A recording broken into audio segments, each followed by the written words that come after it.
I do have you beat him. I will whoop your ass. Bro, I'll pop that gap right back in that mouth. I'll have you looking like a saber gap tooth tiger. Oh my God, I'll do you dirty. Bro, I ain't gonna lie, bro. You suck. Hey, if I have, though, you know, oh my, here we go. Hey, not the same fighter.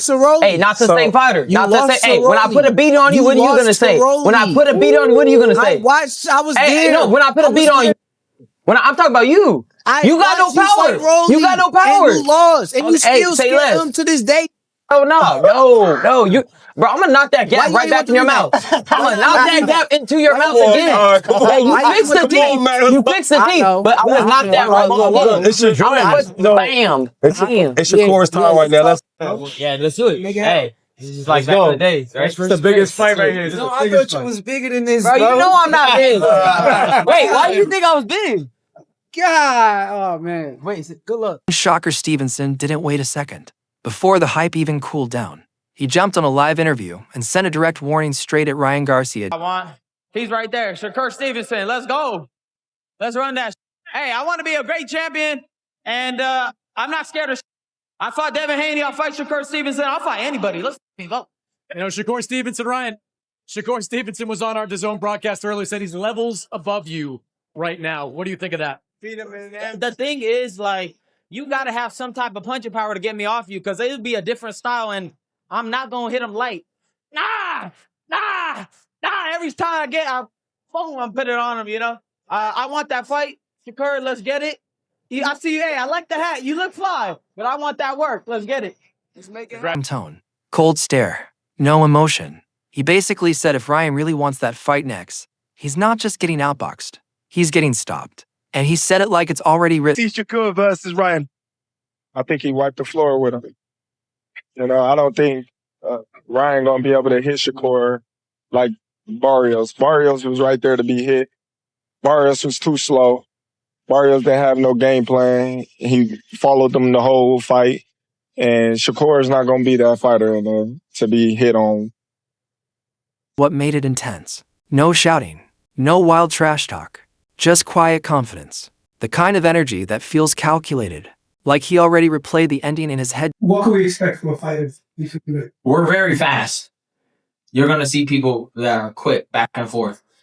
And Shakur knows that he can't get lazy with me at all.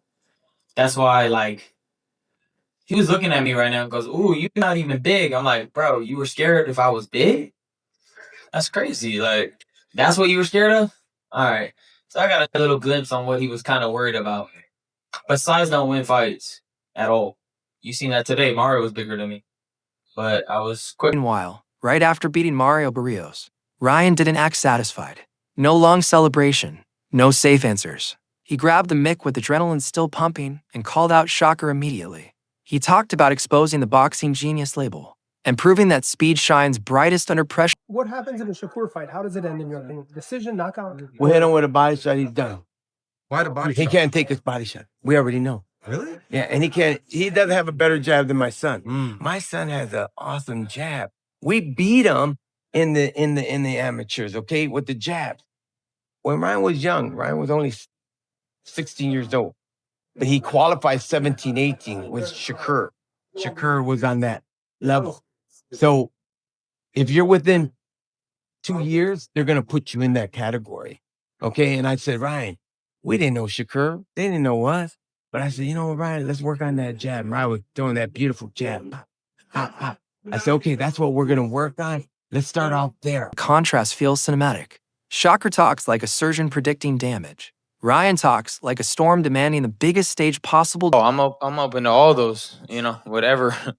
You know, Shakur, somebody that I fought in the amateurs, and we went at it, you know, and I felt like I beat him. But, you know, the politics in the USA boxing at the time were a little different. And I still got a chip on my shoulder. I've been wanting that rematch for a minute.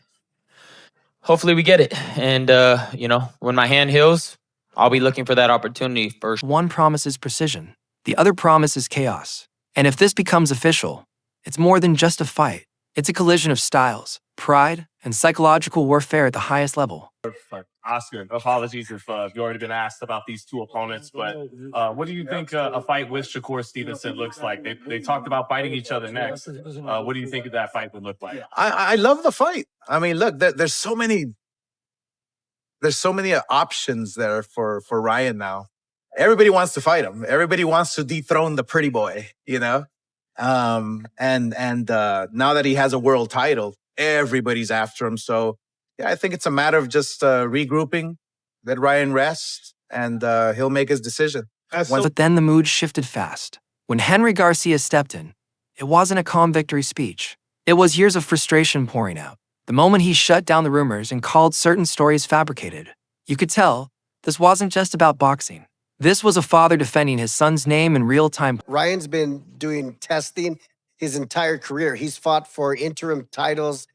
When he fought Tank Davis, we were doing VADA testing and it wasn't for a title. He's been testing his entire career. Every single time we set up a fight, we sign a contract, there's VADA testing. There's no such thing as dropping out of VADA testing. So all those stories are just fabricated, people trying to hate on Ryan, and they're just excuses for Haney to feel good about himself. You know, Haney wants to have an excuse as to why he got beat up, and that's it. So it's all nonsense. Then the intensity rose even more. He responded to critics like Chris Algieri and others with raw emotion. No polished media answers, just passion. When he said, "They don't know my son. I know my son." That hit deeper than any technical breakdown. That wasn't strategy talk. That was identity. Just real quick, I want to go back to the haters because I gotta let this off my chest because I won't be able to sleep. But Chris Algieri, you're a piece of okay.